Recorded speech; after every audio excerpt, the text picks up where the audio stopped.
प्यारे दर्शकों, आपका स्वागत है मेरे YouTube चैनल में। मैं रमा जोशी, ज्योतिषी, रेकी हीलर, वास्तु कंसल्टेंट, अंक शास्त्री और ऑरा रीडर। ओम नमः शिवाय, कर कर महादेव।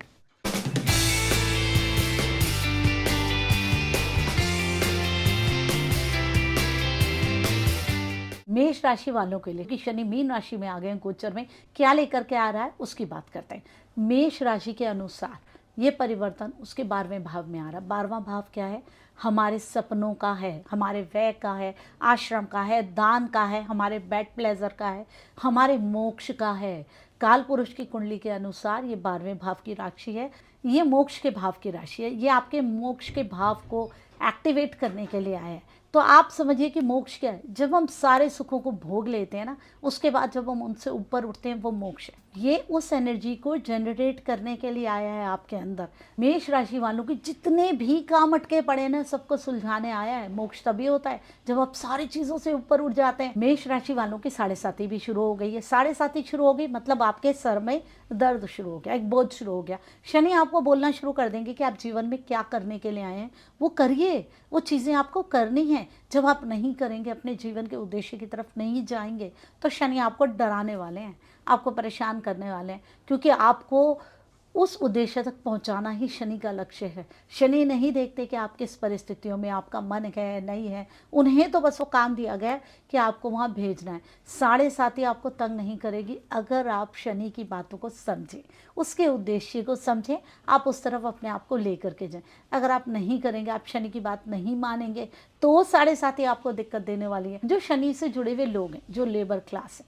अगर आप उनका पैसा नहीं मारेंगे, उनके साथ रिस्पेक्टफुली बिहेव करेंगे, तो शनि आपको तंग नहीं करेगा। जो विकलांग है, शनि उनसे भी जुड़े हुए, क्योंकि शनि के एक पैर में चलने में प्रॉब्लम है। शनि लंगड़ा के चलते हैं, इसलिए शनि उन विकलांगों के बारे में भी सोचते हैं। अगर आपने उनके साथ गंदा व्यवहार किया, अरे तुम तो बेकार हो, हे दृष्टि से देखा, तो शनि आपको कुछ नहीं देने वाले। आप चाहे कुछ भी कर लीजिए, कितना भी दान कर लीजिए, पुण्य कर लीजिए, अच्छे बन जाइए, मेहनत कर लीजिए, आपको रुकावटें आएंगी। वो भौतिक चीज़ें जो भी हम जीवन में पाते हैं, हमें शनि देते हैं। शनि का उद्देश्य कोई हमें तंग करना नहीं है। मेष राशि वालों के लिए जो भी उनके जीवन की उलझनें हैं, उनको निपटाने का समय आ गया है। राहु पहले से ही उनके 12वें भाव में बैठे हैं। मोक्ष तभी मिलेगी जब हम सारी चीज़ों को निपटा लेंगे।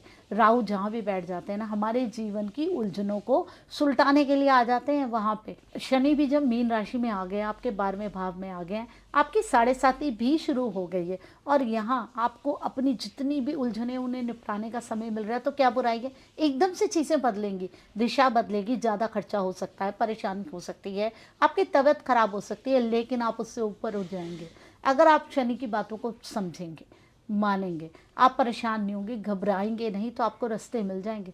ये वाला जो समय है ना, सिर्फ उलझाने वाला समय नहीं है। आपको अगर एक प्रॉब्लम मिलेगी, उसका सॉल्यूशन भी होगा। आप देखिए ना, कितना सारा योग बन रहा है। नीच भंग राजयोग का योग बन रहा है, बुध बना रहा है, शुक्र उच्च के बैठे हुए, सूर्य वहीं है, चंद्र वहीं है, काल सर्प योग की कुंडली बन गई। इतने सारे ग्रह का योग बन के बहुत ज़्यादा मजबूत योग बन रहा है। तो आपके लिए ज़रूरी है, जितनी भी आपकी प्रॉब्लम्स है ना, बस अब वो सारी उठ के आएंगी।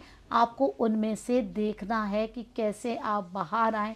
आपको रास्ता भी मिलेगा, सॉल्यूशन भी मिलेगा। 7.5 भी शुरू हो रही है, और घबराने की ज़रूरत नहीं है, क्योंकि ये टाइम आपको सॉल्यूशंस देने वाला है, आपकी चीज़ों को ठीक करने वाला है। ये जो एक बेस बन जाएगी ना 51 दिनों में, ये बेस आपकी आगे तक चलेगी 7.5 के लिए। ये देख लीजिए, ये दिन आपके जीवन में बहुत महत्वपूर्ण है। 18 मई तक राहु यहीं रहेंगे, तब तक काल सर्प योग है। आपको लगेगा चीज़ें हो ही नहीं रही, मैं तो बंध गया हूँ, परेशान हो जाओगे, रोने लगोगे, दुख होगा, परेशानी हो जाएगी, भागने का मन करेगा, लेकिन भागेगा नहीं, क्योंकि आपको बहुत बढ़िया सॉल्यूशन मिलने वाला है। आगे के लिए भी सॉल्यूशन मिलने वाला है, अपनी बहुत सारी समस्याओं के लिए। तो ये गोचर आपके लिए टेंशन ज़रूर ला रहा है, लेकिन आपकी बहुत सारी चीज़ों को हल करने के लिए बैठा है। उसका बेनिफिट लीजिए, और डरने की ज़रूरत नहीं है।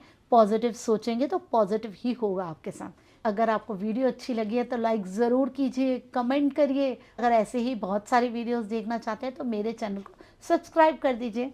ओम नमः शिवाय, हर हर महादेव।